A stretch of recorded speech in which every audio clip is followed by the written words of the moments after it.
Hey, Brian Sullivan, founder of Precise Selling, with your weekly video tip. All right, question for you. Have you ever had a conversation with somebody who seems to disagree with everything you say? Of course, we call them spouses or ex-spouses. Well, these days, all you have to do is turn on the television set and watch two opposing parties try to sell their ideas to each other through the form of statements.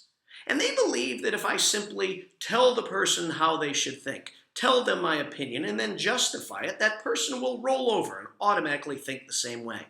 And of course, what happens is there's an equal and opposite reaction, and the two people I watch have no clue that they are absolute horrible salespeople. Because in reality, you can't force anybody to think the way you think. It just doesn't work.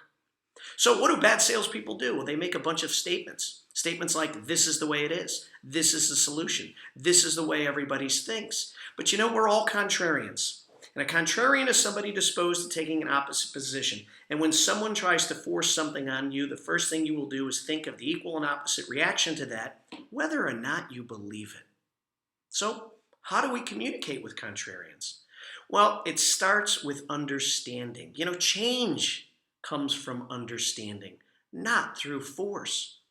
And understanding comes from asking questions, but being curious enough to ask questions. And it's not enough to be a great questioner, especially these days. You have to be an amazing listener, which means when you're listening to this other party, whether your tendency is to believe in what they're saying or not, don't think of your next question. Don't think of the point that you're going to make once their lips are done moving. Seek to understand them.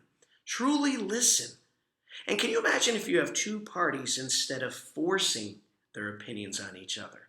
If they both sought to understand and truly listened, what will happen? More results, more change will happen.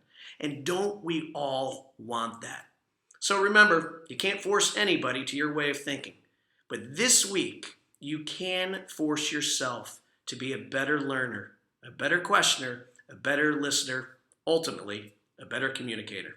Hey, we'll see you next week for your Precise Selling tip.